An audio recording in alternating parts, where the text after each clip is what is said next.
On trouve peu chez Sainte Thérèse la mention de la résurrection de Jésus ou la mention du Christ ressuscité.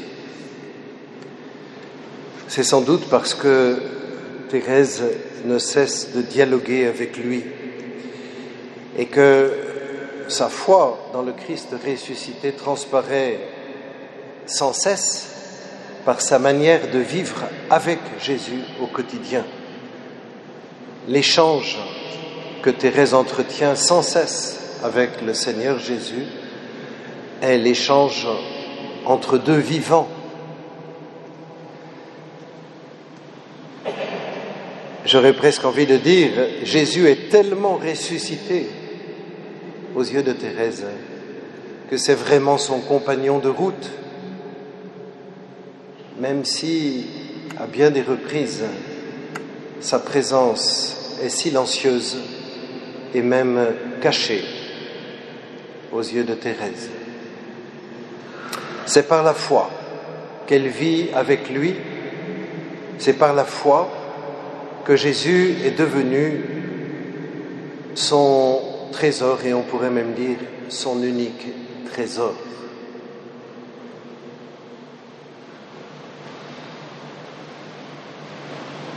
Dans l'évangile de Luc, la version de ce que nous appelons les béatitudes est différente de celle de saint Matthieu. C'est sans doute à l'origine le même enseignement du Seigneur qui nous est rapporté de deux manières différentes.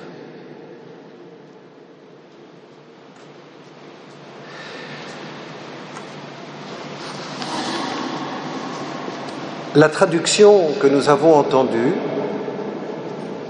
rajoute un petit mot qui donne une interprétation de la première des béatitudes et qui me semble en limiter le sens. Car nous avons entendu « Heureux vous les pauvres ».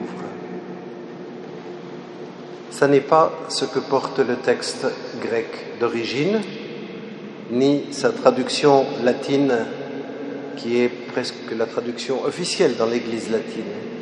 Il y a juste écrit « Heureux les pauvres ».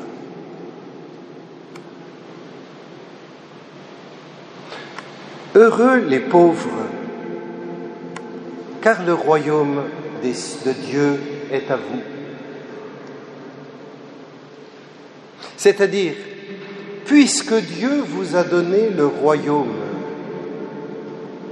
heureux ceux qui sont pauvres et qui ont donc de la place en eux pour l'accueillir. Mais malheur à vous les riches, car vous avez votre consolation. L'annonce, c'est que le royaume nous est donné.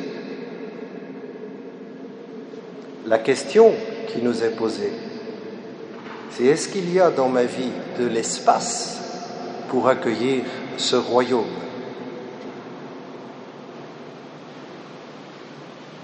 Si tout est occupé dans mon cœur, si je suis riche de moi-même, de mes possessions, de mes amitiés, il n'y a pas de place pour le Seigneur, pour le royaume, et sûrement pas, il n'y a pas de place au centre pour le Seigneur.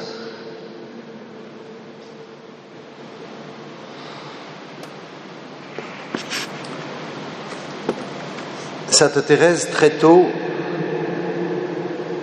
fait cette expérience que les biens de ce monde, que la logique de ce monde ne peut pas combler son cœur. Elle écrit dans le manuscrit A, « Le bon Dieu m'a fait la grâce de ne connaître le monde que juste assez pour le mépriser et m'en éloigner. »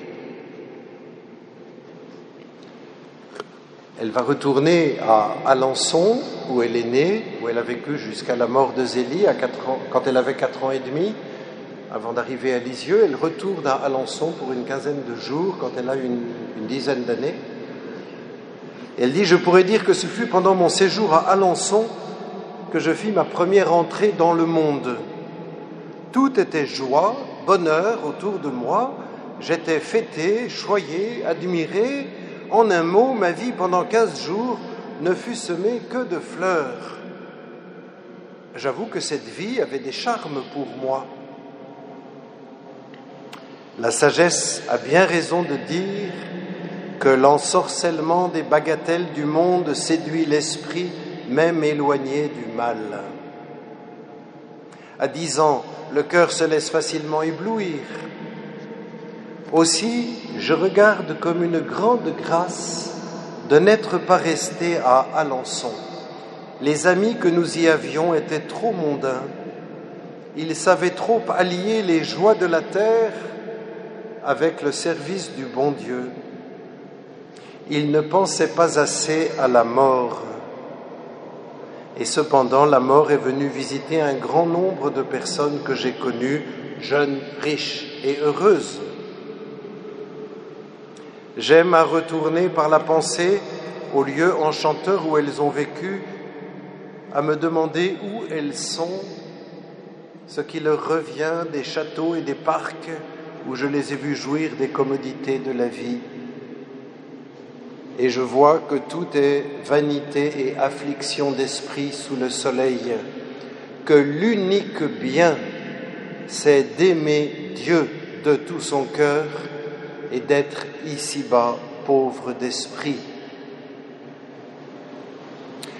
Elle ajoute, peut-être Jésus a-t-il voulu me montrer le monde avant la première visite qu'il devait me faire. Elle fait référence à sa première communion, afin que je choisisse plus librement la voie que je devais lui promettre de suivre. L'époque de ma première communion est restée gravée dans mon cœur comme un souvenir sans nuage.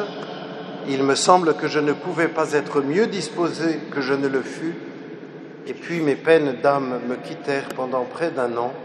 Jésus voulait me faire goûter une joie aussi parfaite qu'il est possible en cette vallée de larmes. Peut-être que les paroles de Thérèse nous semblent excessives, mais souvenons-nous de ce que dit le Seigneur. Là où est ton trésor, là aussi sera ton cœur. Le royaume de Dieu est à vous. Alors, heureux les pauvres.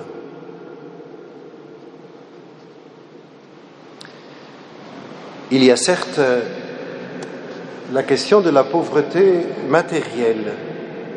On parle beaucoup aujourd'hui le mot m'échappe,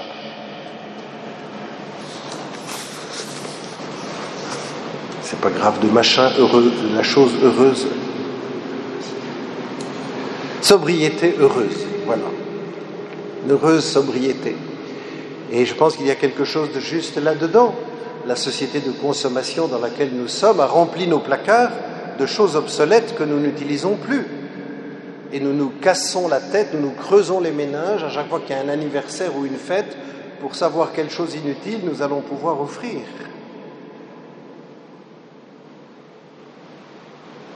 J'exagère pas. C'est ça que nous vivons, bien souvent. Peut-être pas les plus sages d'entre nous. Donc il y a sûrement quelque chose à faire, à revoir dans notre manière de vivre, un examen de conscience à faire sur notre rapport au bien de ce monde. Où est mon trésor? À quoi je suis attaché? Et qu'est-ce que je fais de temps en temps pour me détacher de cet esprit de possession? Mais il y a autre chose dans cette pauvreté. Il y a aussi la pauvreté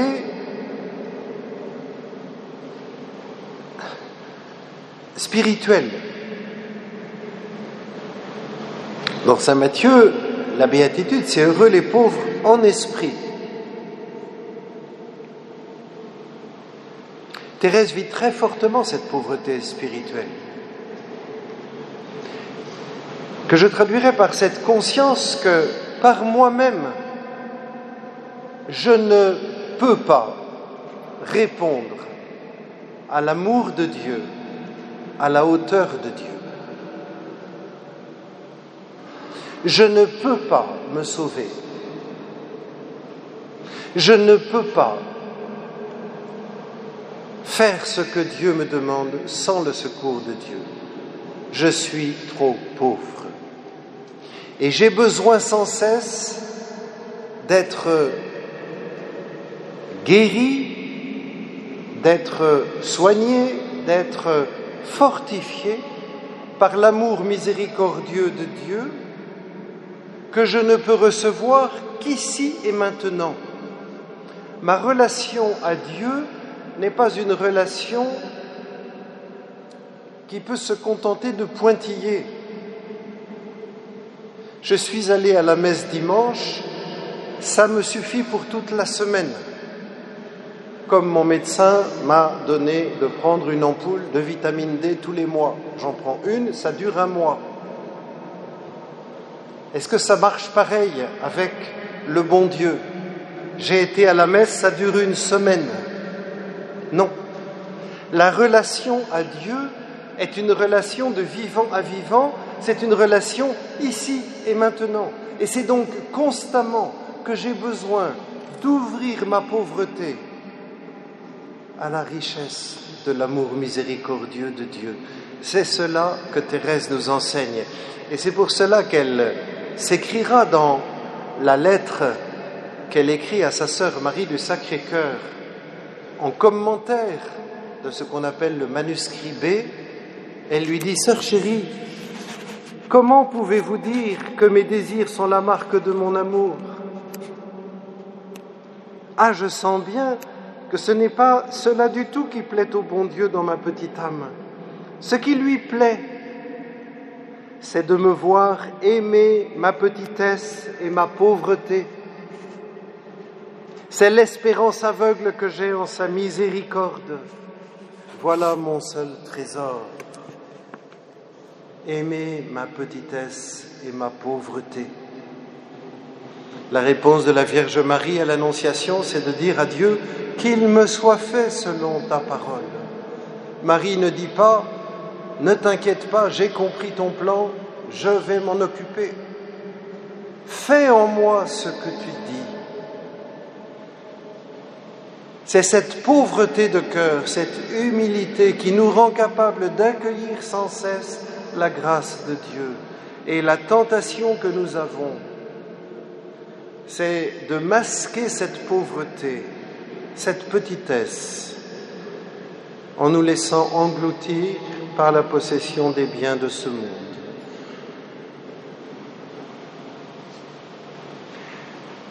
Dans une lettre à l'abbé Bellière, qui est un séminariste qu'elle accompagne par le courrier, 2 mois avant qu'elle meure, Thérèse lui écrit ceci. Bien sûr, elle s'adresse à un prêtre, mais au fond, ce matin, je me dis que nous pouvons chacun recevoir cette parole comme si elle nous était adressée ici et maintenant par Thérèse. Ah, votre âme est trop grande pour s'attacher à aucune consolation d'ici-bas. C'est dans les cieux que vous devez vivre par avance, car il est dit, là où est votre trésor, là est aussi votre cœur, votre unique trésor. N'est-ce pas Jésus? Puisqu'il est au ciel, c'est là que doit habiter votre cœur. Je vous le dis tout simplement, mon cher petit frère, il me semble qu'il vous sera plus facile de vivre avec Jésus quand je serai près de lui pour jamais. Amen.